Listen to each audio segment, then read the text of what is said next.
Thanks for listening to Middle-Aged and Mediocre. I'm Cash. I'm Joel. And we are a podcast about all things strange and unusual, death and UFOs, and other creepy, Cults, weird, random ghosts. stories. There you go. Yeah. No, I'm just naming things in the room. Oh, my God. There's a cult of ghosts.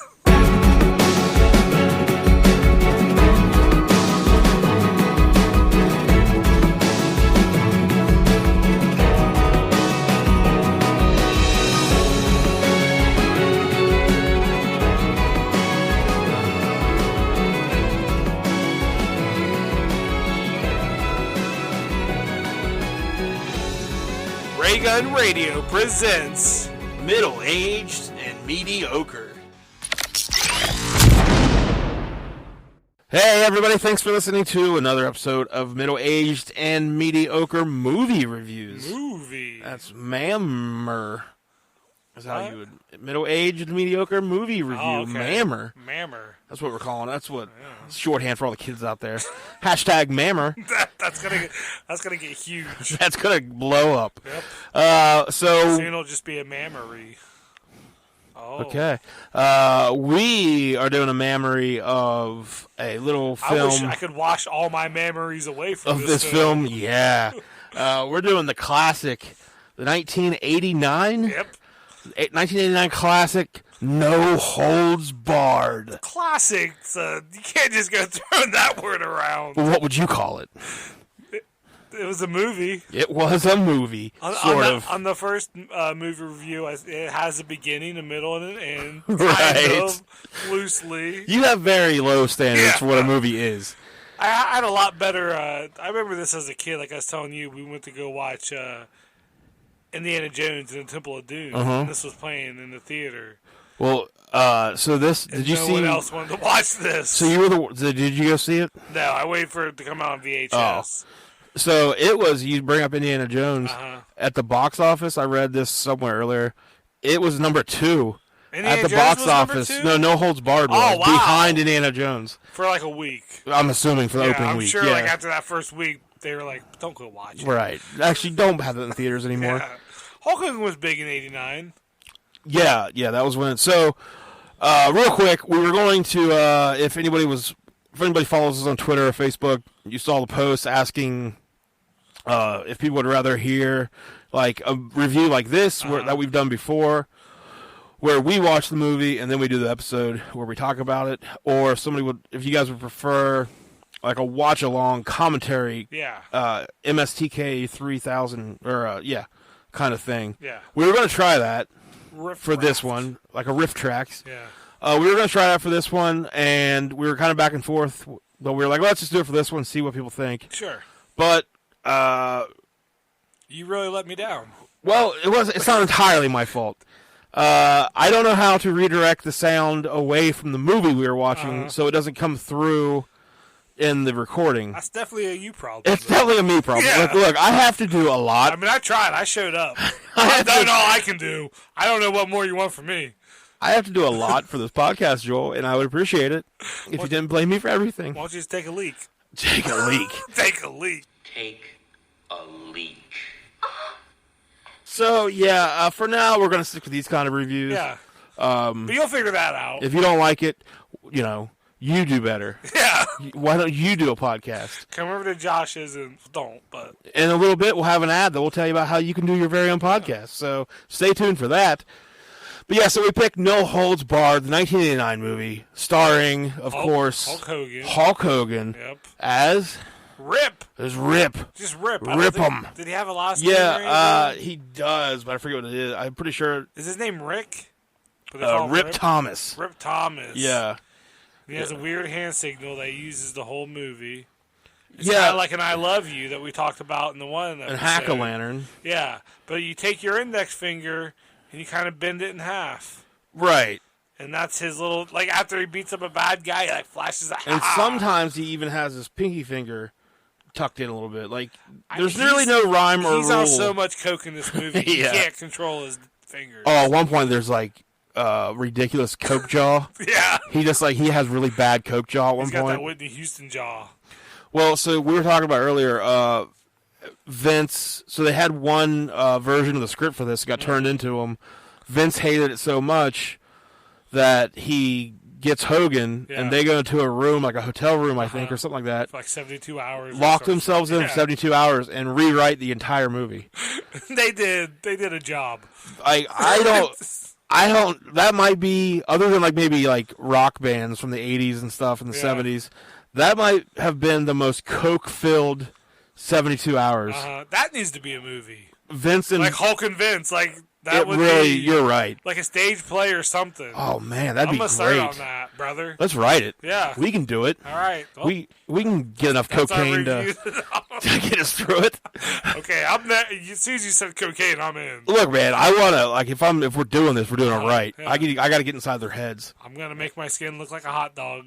Yeah, you be Hulk Hogan. I don't want to be in Hulk Hogan's head. I'll be in Vince McMahon's head. Oh yeah. Hulk Hogan lives in my head rent free. Not a problem. Hulk Hogan blocked me on Twitter, so I would say I'm in his head rent free.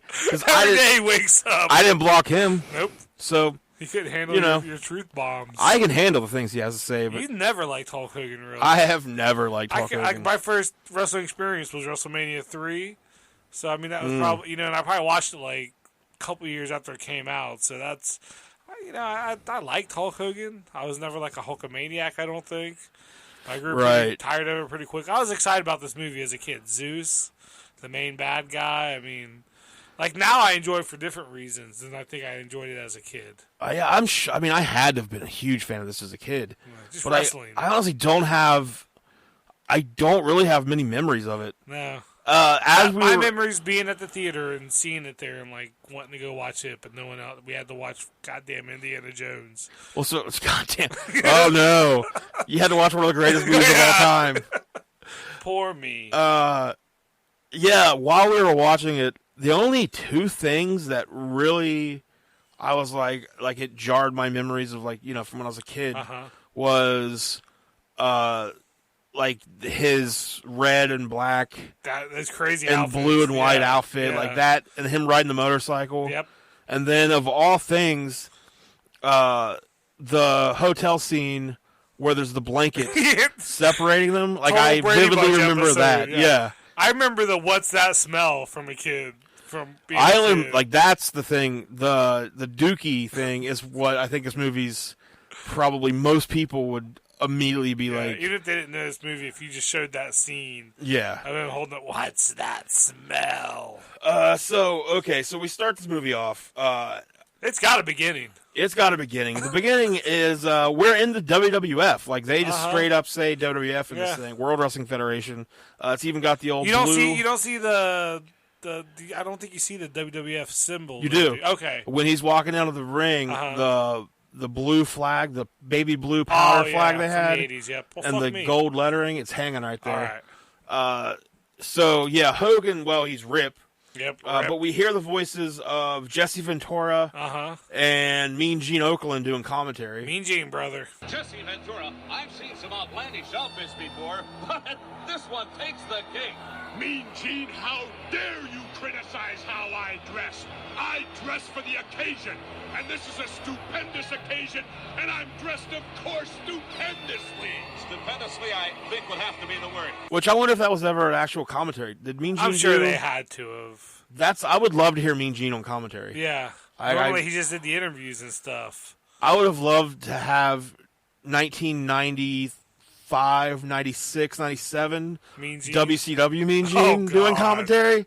Because he was just always drunk. Yeah. Back then, he was always hammered. It would have been amazing. Is he still alive or did he pass? No, he died not too long, a few years ago, I think. That's a bummer. And Jesse Ventura, for some reason, looks like Tina Turner. Yeah, Jesse Ventura's got this helmet hair thing on. Jesse Ventura, who got a percentage of the vote for president of the United States from Alaska. Oh, yeah? So, I mean, and then... Former mayor. This really springboarded him into, a lot of good things. Yeah, former mayor. Our buddy Matt Malone voted for him to be the, on the city council or something like that for this area. So Ventura's got a lot going on right now. Yeah. So we got Ventura and Mean Gene on commentary, and then Howard Finkel as the ring announcer. And this is it's got that WWF feel. Oh, yeah. Yeah, I mean, off the bat, you're like, oh, this is cool. This is a WWF movie.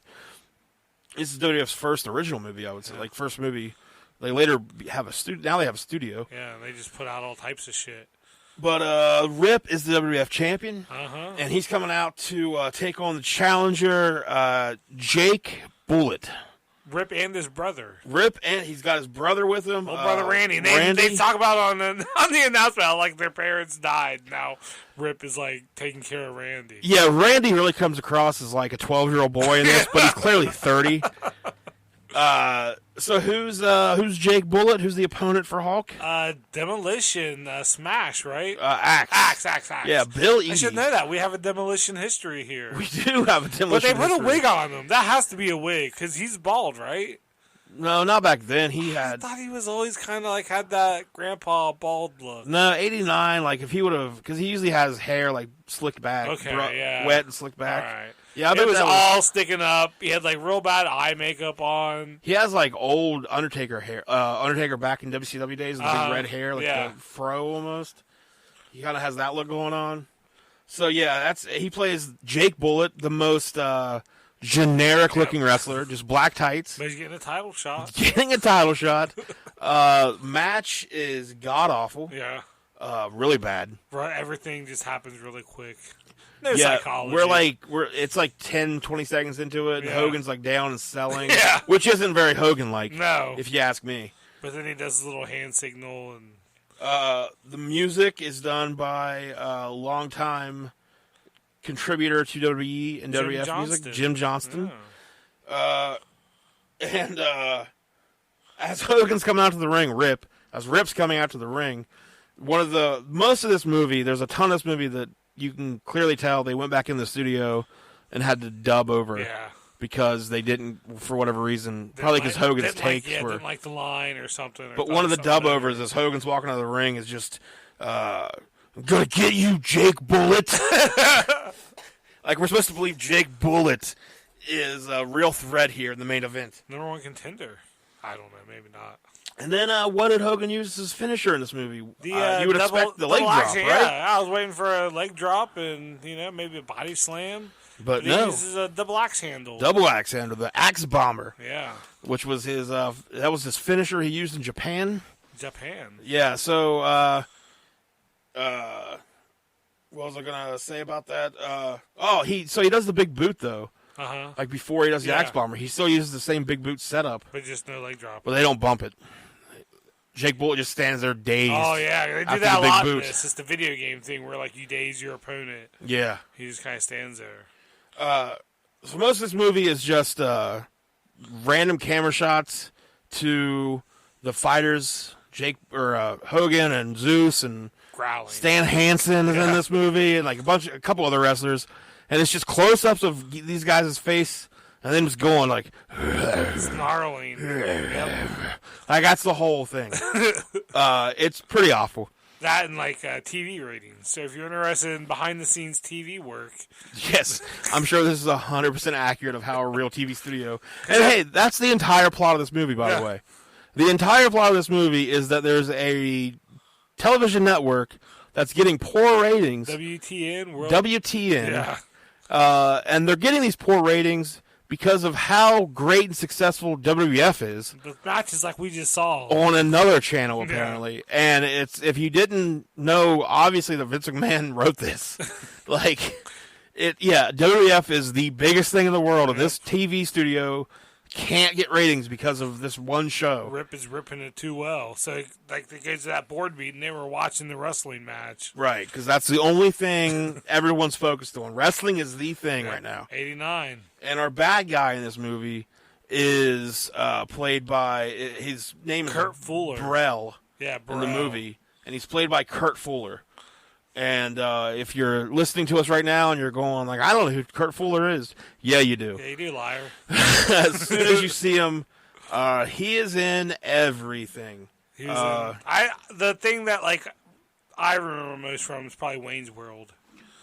I remember him most from, we talked about this on another movie review, Psych, the show Psych. Okay. He plays the coroner named Woody. And that's what, but I do know him from Wayne's World. He's a too. hell of an actor. He's great. He's the best part of this movie. Yeah, he was like on another planet in this movie. Just, he was so good as like the bad guy. He's got his two little minions, like one looks like Andy Samberg's uncle. One does look exactly like Andy Yeah. Samberg's uncle. Yeah, he goes all the way back to 1984 is when Kurt Fuller got his start in the TV show Knight Rider. He was just a cameraman on a random episode. But he was in a lot of TV shows. He was in the movie The Running Man with Arnold. I do remember that. That's a great movie. Another one of Arnold's movies, Red Heat. So yeah, he started doing some movies, No Holds Barred. Bunch of nothing from there. Just then Wayne's World, he's back as Russell, which I think he was a TV executive, yeah, right? Yep. He was an evil TV executive trying to steal the Local- help. But I think he turns good at the end or something like that. Something. There's yeah. So he's been around for a little while. Everybody knows. As soon as you see him, you know who he is. Especially if you're a fan of the show Psych. He has great lines in this movie. He is a really good actor. He's good in this movie, but some of his dialogue is just so bad. Yeah, so he asked this one of the people on like the office people. They're at a board meeting, and he asked the one woman to, I guess, pitch a new TV show. Yeah. And she has a terrible idea for something. Yeah. A sitcom of something. So he tells her Take a leak. to take a leak. Apparently that means you're fired. She's back later. Oh, she is? Yeah, so he's literally just like, go to the bathroom. So she just went. Okay. You're banished So it to the wasn't bathroom. He ends up, what he wants is Rip. Rip. He wants Rip. If he can just He get wants Rip, that jock ass. he's going to turn everything around if he can get Rip. That's what he likes to say. He calls him jock ass. Jockass. So, yeah, he brings Rip in for a sales pitch, and he ends up offering him a blank check. Yeah. Just right into your amount. I guess if you're failing, like you're struggling as a TV network so badly that although this guy also, like he's got all these artifacts. Yeah. And like a bust of his own face. His bust, which is pretty badass. Yeah, that's pretty good. If I was going to be an evil villain, I wonder if he's based off Ted Turner. Would 89 have been... that would have been... We didn't really... No, I don't think... Really going down the wrestling road right now. Yeah, no, I don't think he was... But... No, like Vince, like a lot of Brell, the character of Brell, like I definitely see Vince in him. Yeah. Like there's a part I wrote down here. I took a note. Let me see if I can find. Like he's saying something. Oh, so after the first, they end up coming up with this show. We'll get to it in a second, where dudes basically just fight and kill each other, and then they talk the next day about the ratings that came in for it. And then one of the guys is like, "We got these telegrams, though, sir, and people are upset, and kids are, shocked by this." Yeah. And he starts in with they were watching, though. They were watching. It was very Vince McMahon. He's like, let them talk. Yeah. Let them say what they want. They're still watching. No such thing as bad publicity. Yeah, so very Vince McMahon. Vince McMahon's fingerprints are all over this movie, I think. Yeah. Like a little... Well, I mean, he did a bunch of coke with Hulk Hogan and wrote it. But you can tell, like, his opinions, like, about news... so they do... So Hogan turns down the job offer. Yep. In a weird little... They go, again, like, you just see close-ups of, like, Hogan's face and then Kurt Fuller's face. Kurt, like, fills up Hogan. Kind of tries to stop him from leaving the room. Yeah. Like, even though Hogan rips his big guy, like, he's Fuller's kind of a... So they send Hogan home in a limo. Yep. They have a limo taking him back. That's nice of them. And the limo, all of a sudden, the windows and all the windows and stuff, and the little divider all go up. But they're like metal. Dividers.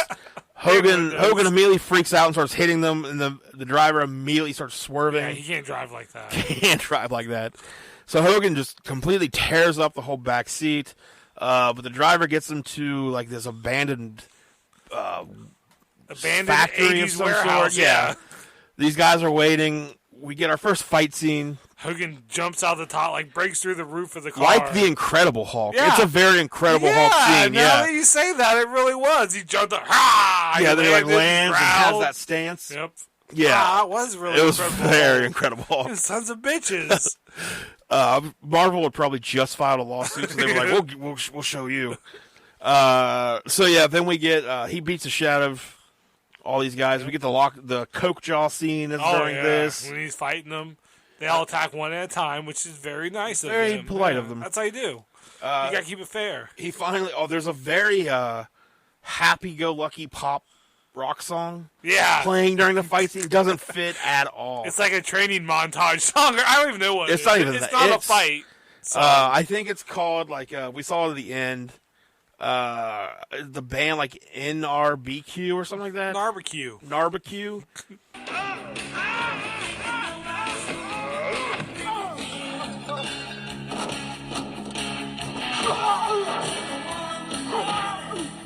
The only song that they actually got that anybody knows about on this is All My Rowdy Friends, which should have been playing. Like, that would have fit. Yeah. Anything with this song, which I think is called Going to a Party Yeah. by Narbecue. He's going to party about kicking ass. And that's where the scene is where he picks up the driver and he's like, what's that smell? And it shows the driver's ass. And it's just somehow shit got all over the back of his pants. It's so much shit. so much shit. And he goes, Dookie! But, yeah, so Hogan grabs him and, Yeah. what's that smell? And then the guy's like, Dookie. And Hogan says, Dookie. Dookie. That's how that guy was credited in the movie.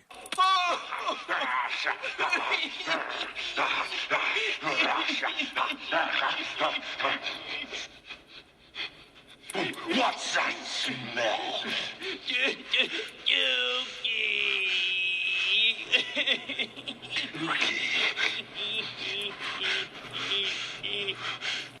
The actor. Is that what he is? Yeah, character of Dookie.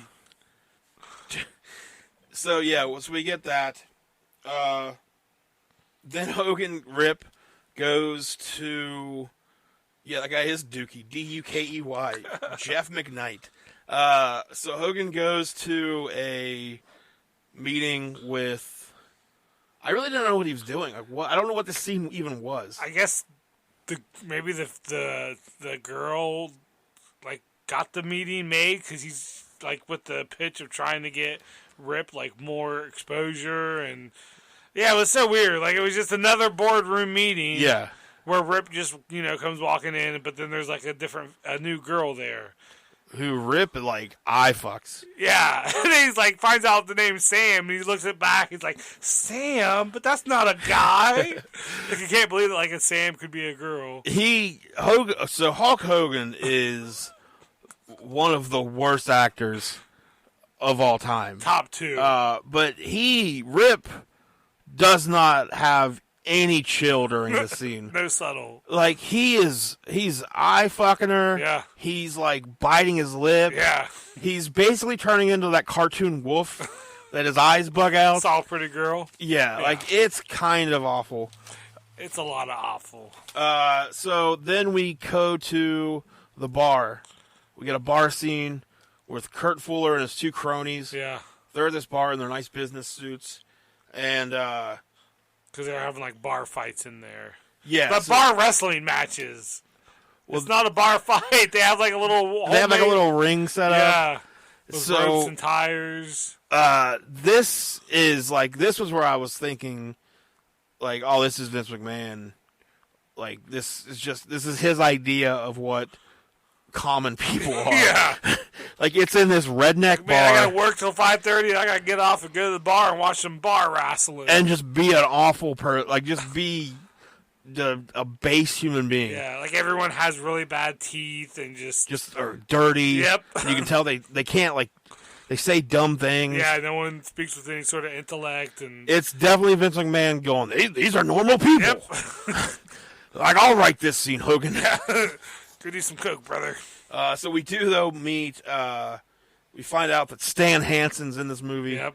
He plays a gentleman named Neanderthal. And he pretty much is. And he pretty much is. Yeah. But I feel like it's just Stan. Yeah. He's just a fun-loving guy. We see the two nerdy sidekicks. The lackeys. The lackeys. They go to they go to the bathroom. Yeah. And, like, this scene is so fucking long. Just them walking through the bar, down the hallway, into the bathroom. Don't touch anything. Like, it's just the two nerdiest, geekiest. They're in suits, they're just the sore thumbs, they don't belong Yeah. there.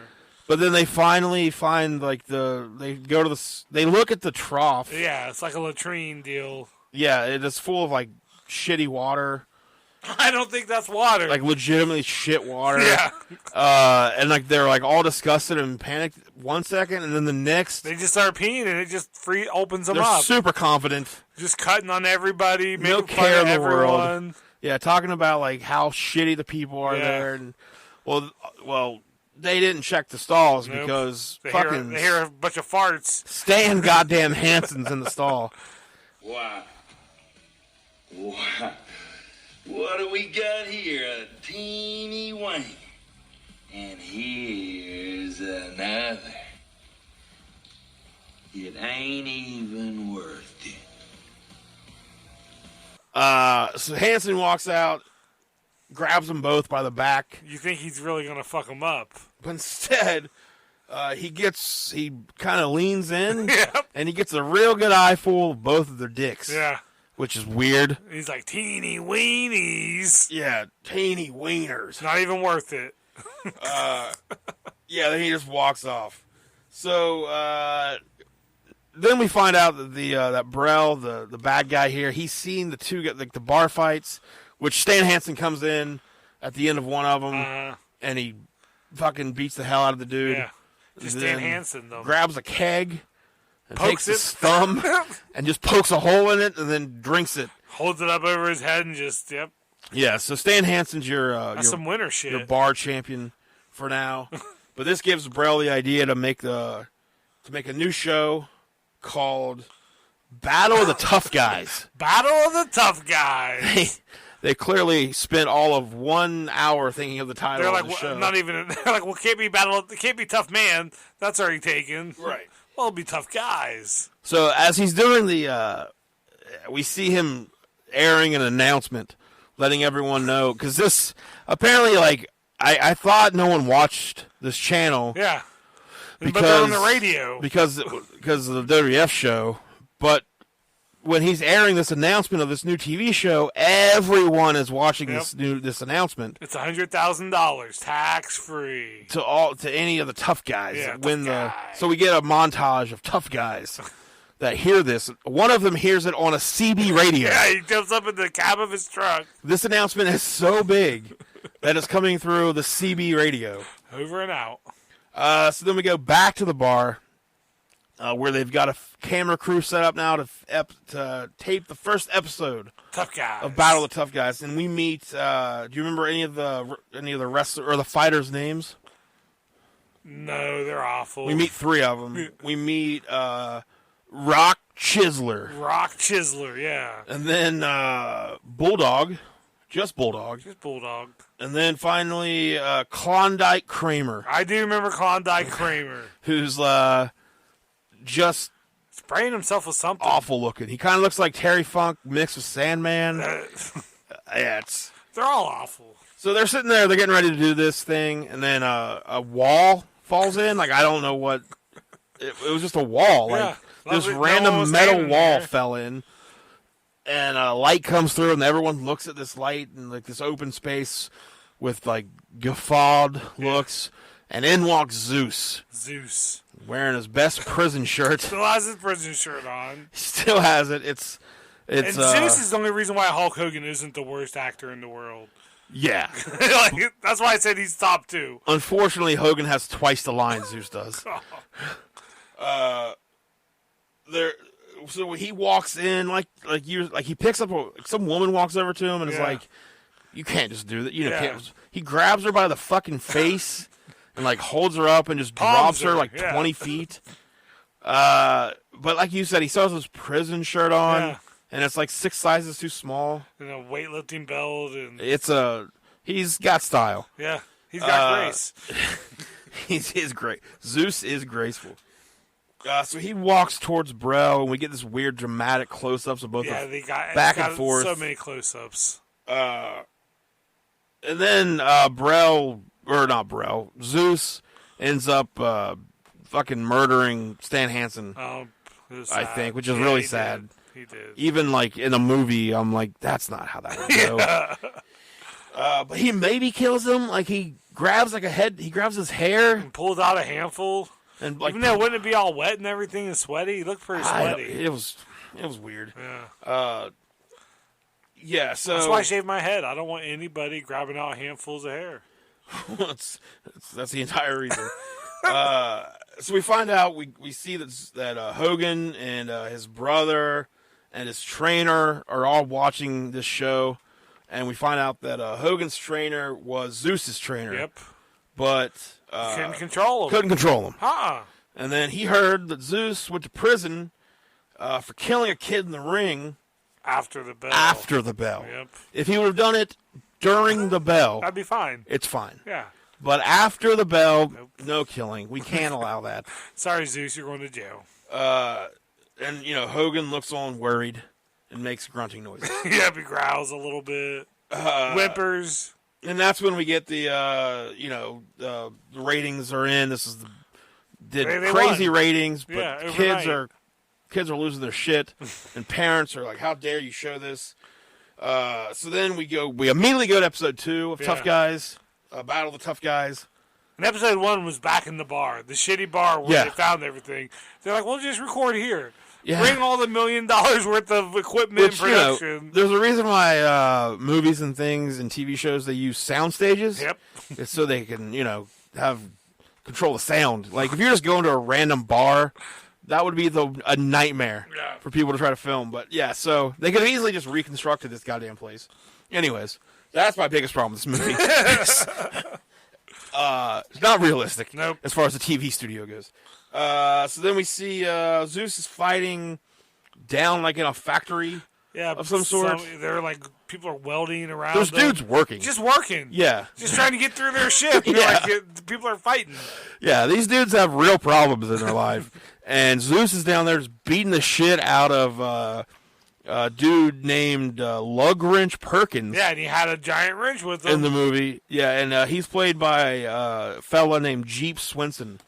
And Jeep Swenson ended up being back in WCW at some point. He painted his face, but I can't remember what his name was. He was Z Gangsta. Z Gangsta. Yeah. Yeah, so he was back. Him and Zeus both showed up. For Uncensored. Yep. Let me see if I can find him. He has a comically cartoonish wrench that he tries to fight Zeus with, and it's a giant Zeus, who still hasn't said one word yet this whole movie. He just grunts and he did. He said his name that first scene where he came in and the guy went in the ring. What's his name? Kurt Fuller character went in the ring and congratulated him. He just said Zeus. Zeus. What was the name?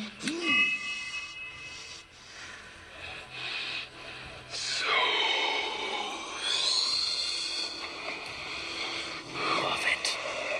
So, looking up Jeep Swenson to see what he did, just to make sure he played Z Gangsta.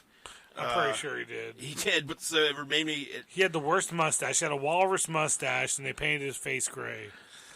I forgot about this until I just looked up his name. So when he came into WCW, he was in the Alliance to End Hulkamania. Okay. And he was originally named... so he wasn't Z Gangsta. That's what Zeus was. Zeus was called Z Gangsta, yeah. So he was originally named, when he first... the first night they brought him into this thing... the Final Solution. The Final... Wait. Which, if you remember what the Final Solution was... I do. That's not a good thing to be named. So WCW got a lot of complaints. Turner Corporate had a lot of complaints from Jewish organizations. And so his name was changed to the Ultimate Solution. Oh, not the second to final solution? Not to the... This is actually the Final Solution. So Jeep Swenson, he also played... he was in quite a few movies. He was actually James Caan's real life bodyguard. But he was in the movie. I don't know if you remember this movie or not. Bulletproof. Yeah. Adam Sandler and Damon Wayans. He was in that. I should have watched that. But his biggest acting. I'd watch Bulletproof again. His biggest film role came in 1997 when he played Bane in Batman and Robin.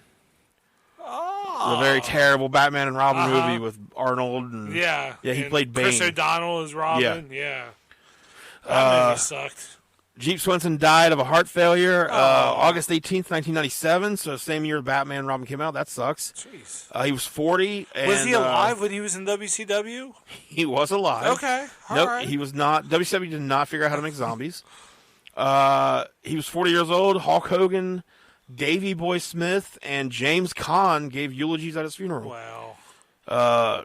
So he wrestled for World Class Championship Wrestling in 87 and 88. So he was he going to be a wrestler, I think. And just wasn't, he feuded with Bruiser Brody. Oh, wow.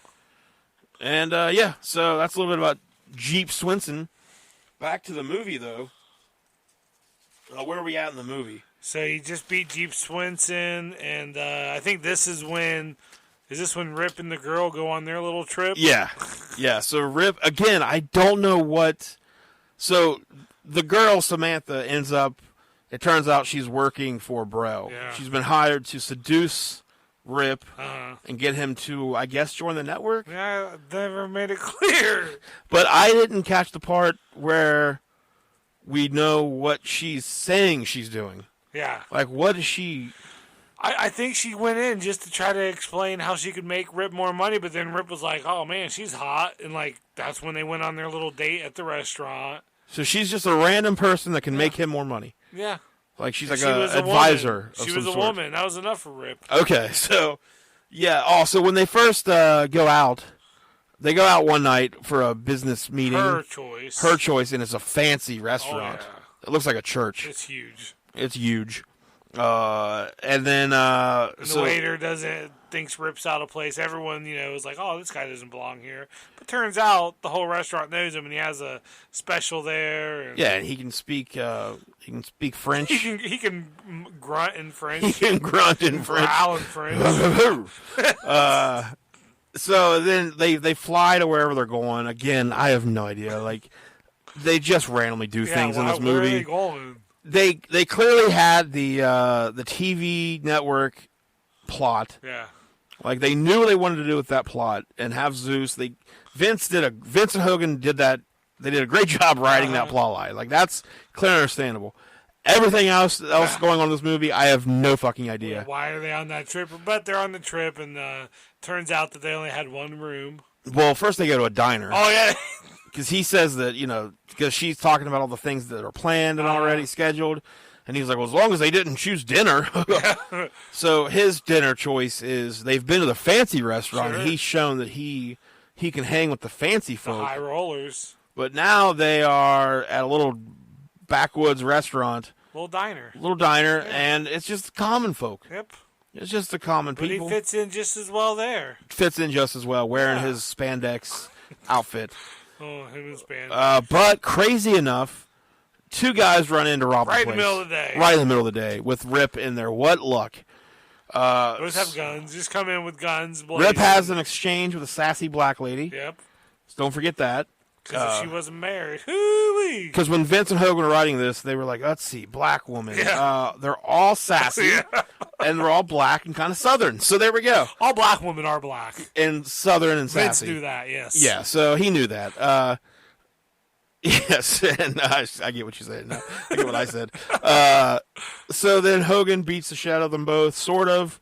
He kind of throws the one, and then the other guy that's standing there with a loaded gun, you assume, Hogan just throws a bunch of pies at him. And he just keeps not shooting them. And this guy has no idea how. Like when he first stands up, like he's a giant 6'7" man in blue spandex, and the guy looks away at something else. Like he's like, "What's happening?" Yeah. So he like ripped the stool from the bar and threw it at ripped him. it. Yeah, that's why his name's Rip. that is why his name's He can rip things up. Wow. Yeah, he throws a fucking stool. Those things are like bolted into the floor. Yeah. But he meets them and they all clap for him. And you're like, wait, are they dead? Did they get their guns? Yeah, he killed two men. Yep. Like, he killed... That's simple as that. But vigilante justice. That's Rip the him real and point. rip him. So then we go to the hotel room, and there's only one bed. Sexual tension. So high. And, Rip... Thick. Rip, while she's in the bathroom, he's, like, putting up blankets to, like, make, like, a divide on the bed.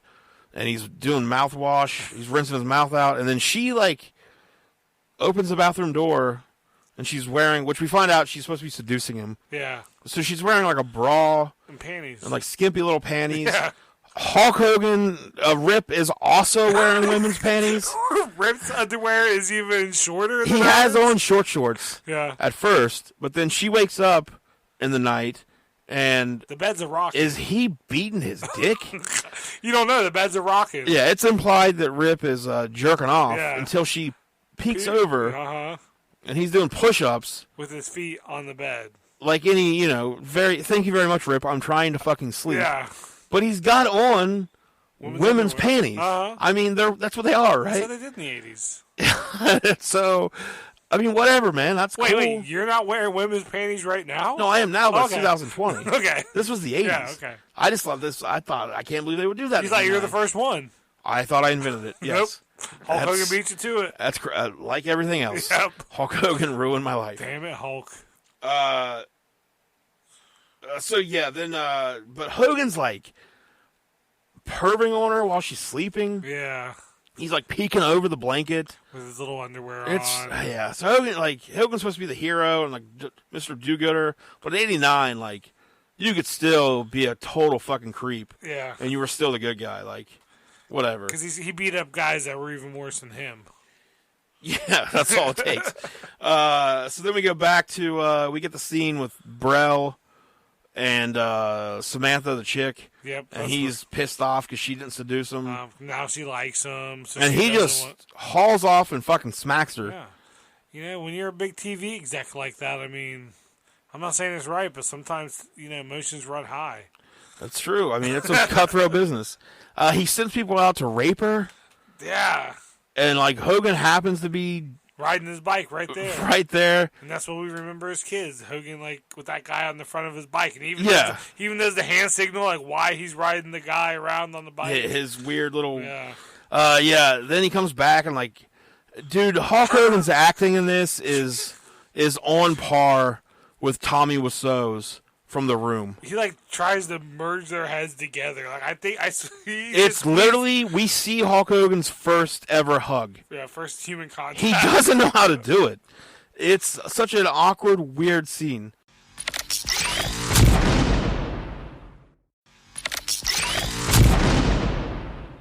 I just saw at IMDb as I'm looking here. There's apparently a Bulletproof 2, possibly. We'll get back to that later. I might have to end this whole podcast to watch this trailer. Yeah, so Hogan is like, I mean, everyone gives. Have you watched The Room?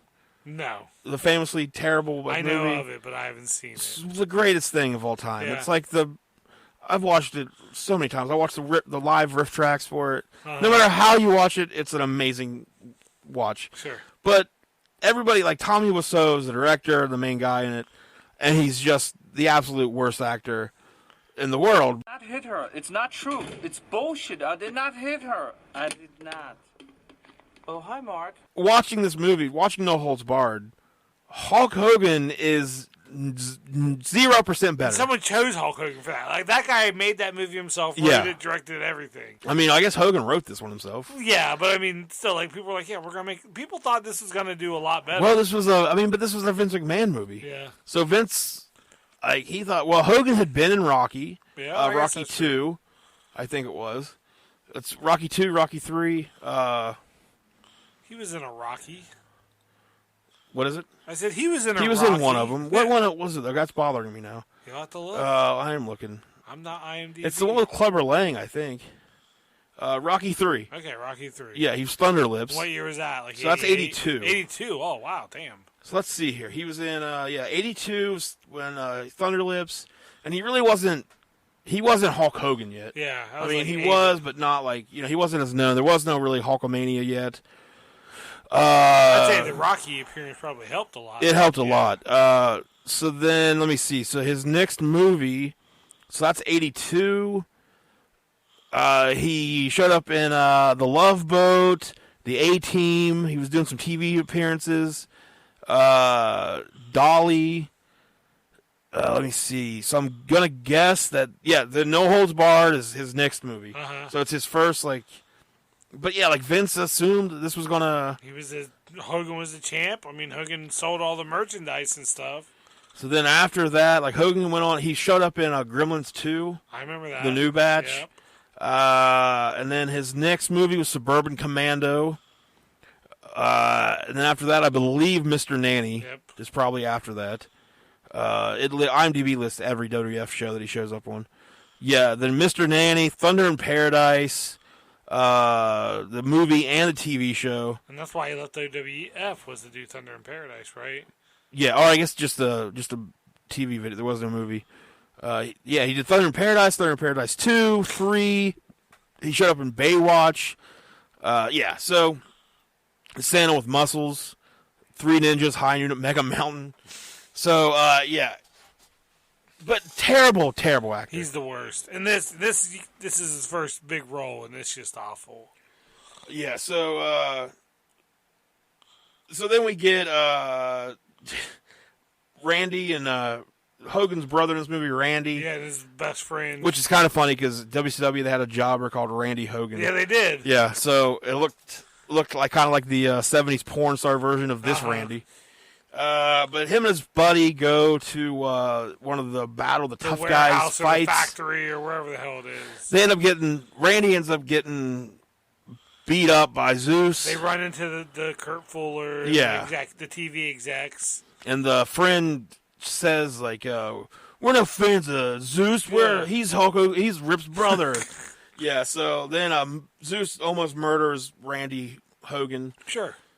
Sure. Why wouldn't you? Then we get the amazing hospital scene with Hulk Hogan's most dramatic scene ever in film.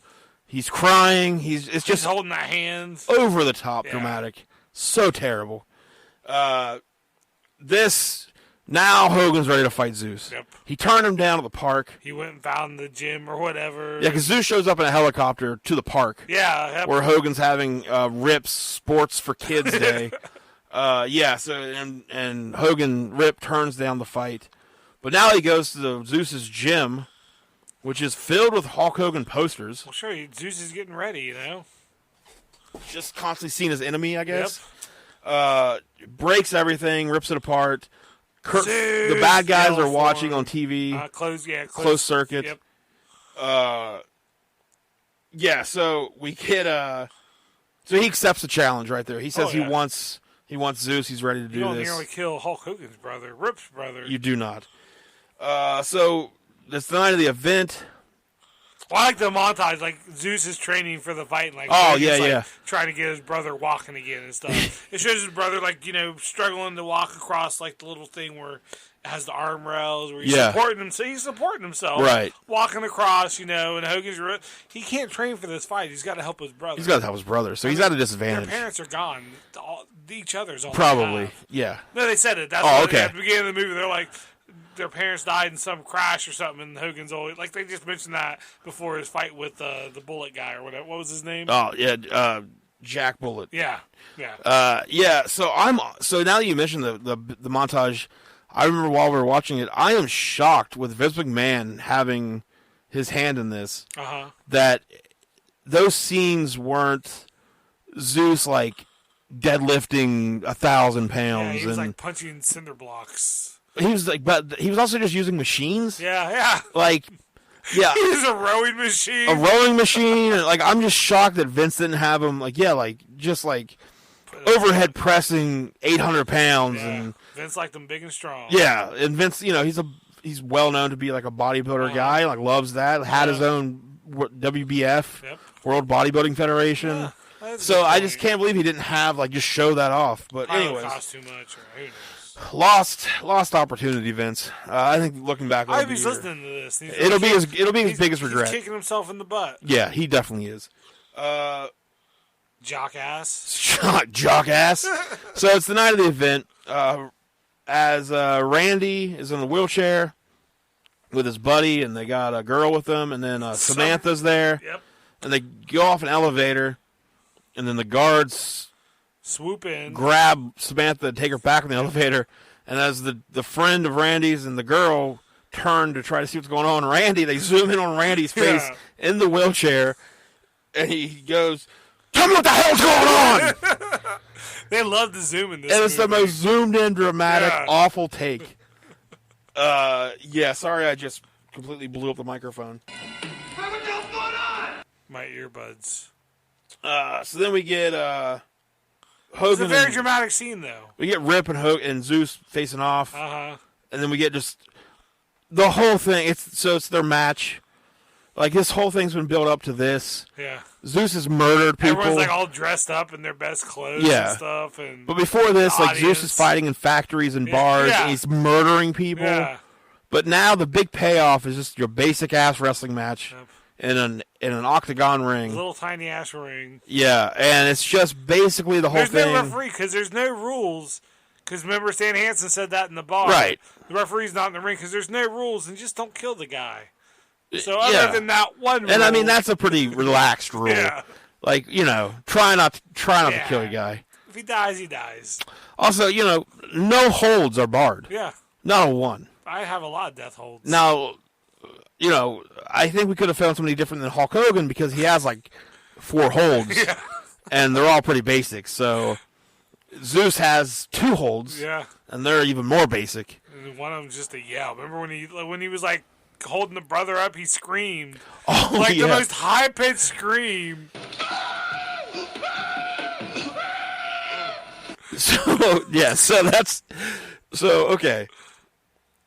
Okay, real quick, the whole match between these two is basically just back and forth zoom ins on Zeus and Hogan's face, Yeah. and it's just like their best orgasm faces.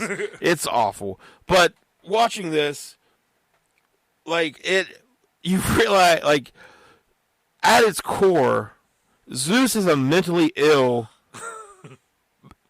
ex-inmate. Yeah. And yeah, he grabs, so like Hogan's brother grabs him he grabs Hogan's brother at some point and lets out this weird like scream. Zeus is on the spectrum. Yeah. Is all I'm saying.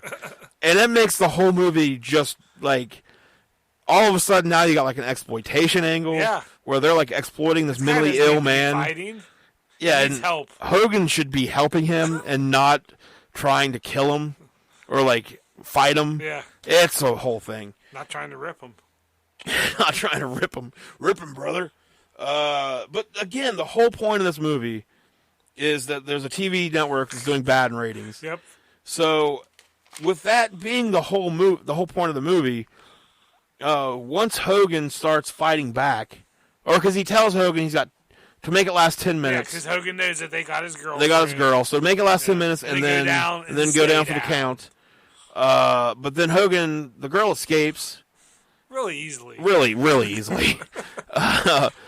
Almost like they wrote this scene at the last second. Yeah. And then Hogan sees her, and he's like, okay, well, no need to hold back now. Yep. So he rips up, he hulks up, and then he starts beating the shit out of Zeus. It just keeps going back and forth, too, though. Yeah, he hits the big axe bomber thing, and you think, well, that's it. But nope, Zeus just gets back up, bear hugs him.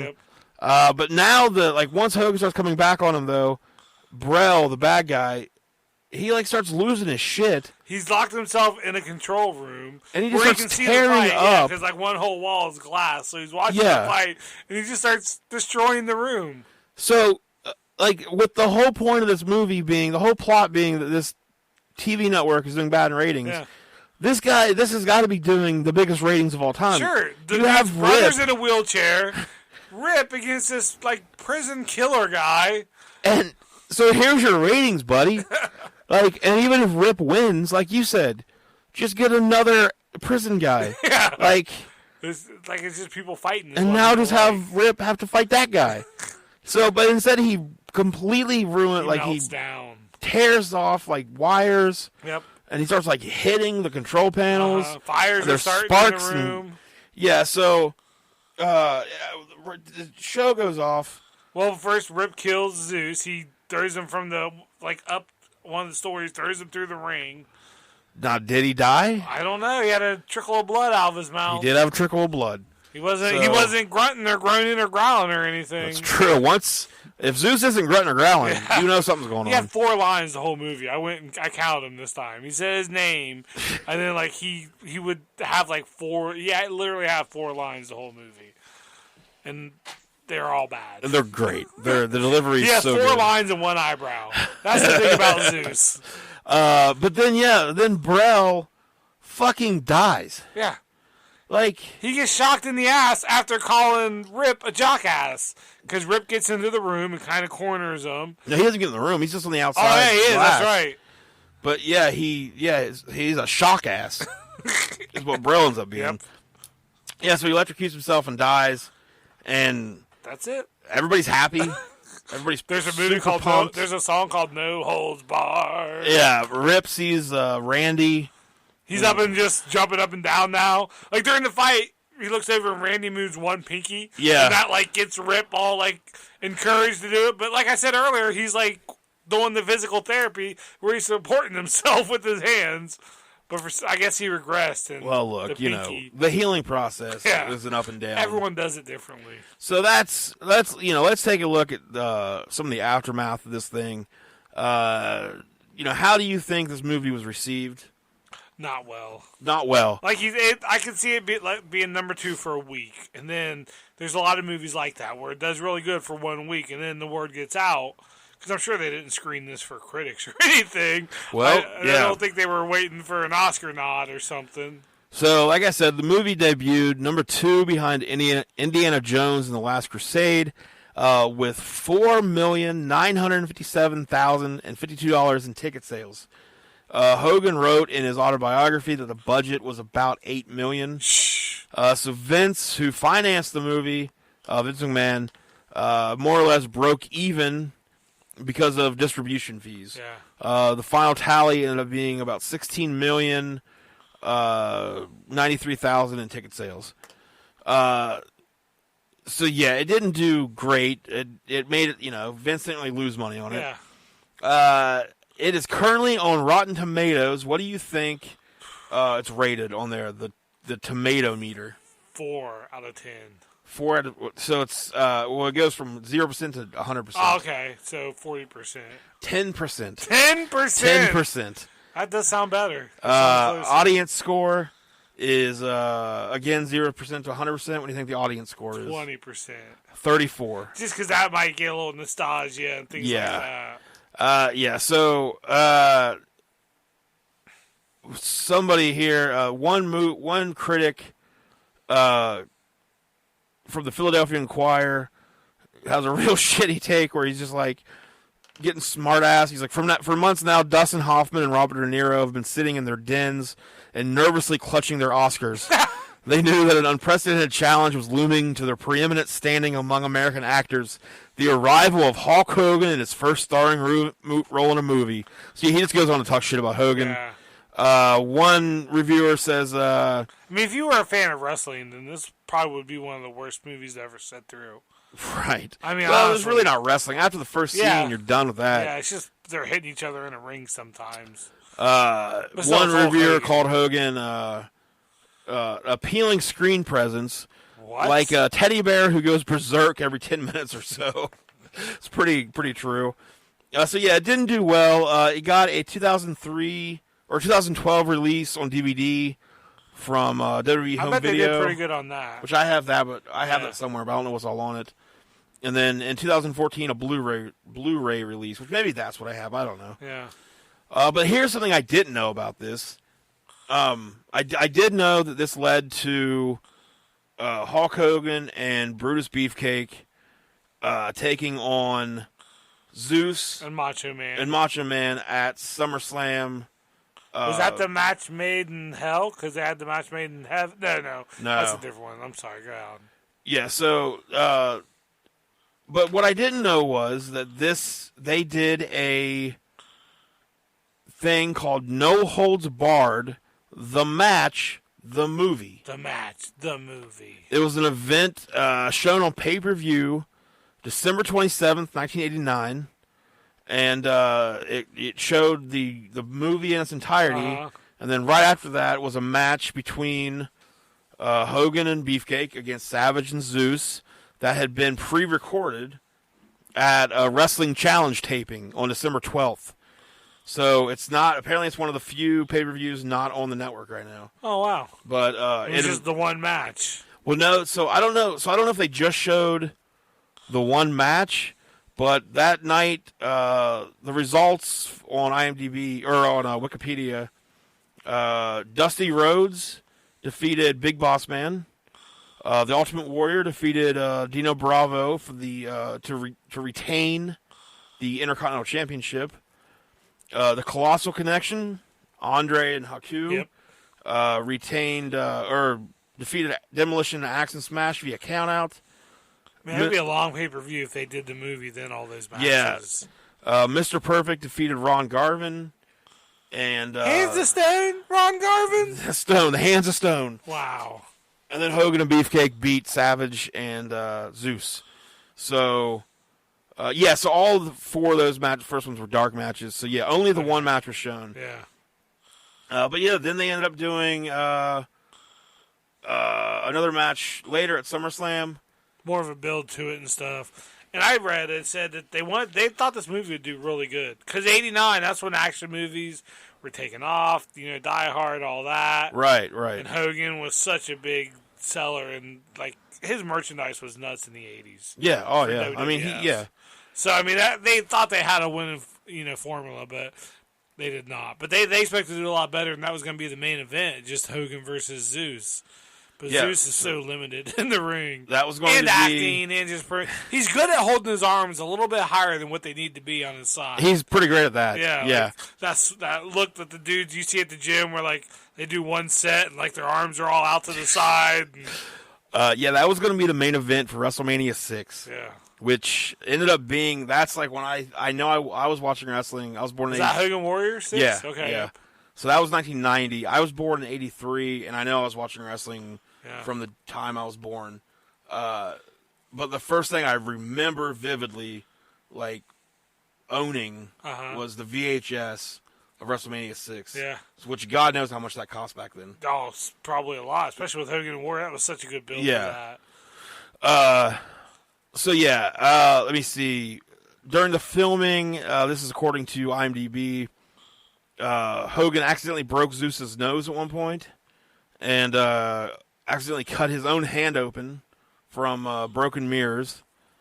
Not a lot of trivia for this movie. Not that we haven't already covered anyways. Yeah. So, Kurt Fuller played Brell. Mark Pellegrino played Randy. Mark Pellegrino was, both of those guys have appeared in that Supernatural show. Like I said. And Randy went on to pee on the dude's rug. On the dude's rug. Yeah. Not a lot of trivia for it. Hogan went on to be in a sex tape and be a racist. I mean, their careers really took off. So, the question I always got to ask you on these things, on IMDb. Yes. What is this movie rated? I'm going to go 4. Out of 10 stars. I'm going to go 4. Ooh, closest you've ever been. Really? 4.4. 4.4 out of 10 with a little under 6,000 reviews or ratings. I feel like those have to be wrestling fans. Yeah. Yeah, I mean, if you're a wrestling fan... Why else would you watch this if you weren't? Like you said, there's not a lot of wrestling in it, but I mean, Hogan's all over it. Yeah, I mean, if you were born in the 80s and you're a wrestling fan or whatever, then you're definitely... Check it out. You're the target audience for this movie. So it got a 4.4 on IMDb. It's got a 10% on Rotten Tomatoes. What would you rate it though? 10%. I'd probably give it about a 4 out of 10. 4 out of 10. I really like Kurt Fuller. Yeah. I mean, he's so over the top in this, but he's such a good actor. And I like those little lackeys. Those were pretty good. Like Hogan and Zeus, all that shit sucked. Yeah. Yeah. Kurt Fuller definitely is the best part of this movie. Just for the over the top. Yeah, he saves sleazy businessman, TV executive. I would definitely 3 or 4. Yeah. I'm going real low. Like it's bad. It's it's got a couple stand out. The Dookie moment stands out as always. There's a couple parts that you're like, oh yeah, that's. But overall, man, this is a bad movie, and Hulk Hogan sucks so bad at acting, worse than he sucks at wrestling. Which is crazy. Have you seen this Japan work? Hey, maybe if he went over to some movies in Japan, it'd be great. He would have 4 different lines he could do. Yeah. So that's our review of No Holds Barred. I hope you guys liked it. Stay tuned for a new episode of True Crime We'll be back to. You keep saying that. We'll see. I don't think we'll finally get to it. Look, a lot of things have been going on in the world, but I'm ready to talk about death and murder again. I've had enough of this happy shit. Yep. Let's get back to the realistics of life. Not so much. Yeah, all this happy shit that's going on. It's like, okay, that's enough. That's enough, 2020. We get it. We're done. Everything's perfect. We're done with the good times. Yeah. But yeah, we'll be back. True crime, murder, death, all that stuff coming up very soon next week. Yep. So let us know what you guys think. Let us know what movies you want us to review. We got a little bit of a list going. Eventually, we'll probably try to do a watch along. But for now, I'm looking at you. This is how this is going to go. I'm going to have to watch some goddamn tutorials. Yep. So again, thank you guys. Check us out if you're listening on iTunes or Apple Podcasts. Please leave a review and give us 5 stars. Yeah. That'd be nice of you. We sure would appreciate it. Tell your friends, share our stuff. Yeah, do all that stuff. Yeah. So until next time, Joe, rip 'em. Rip 'em.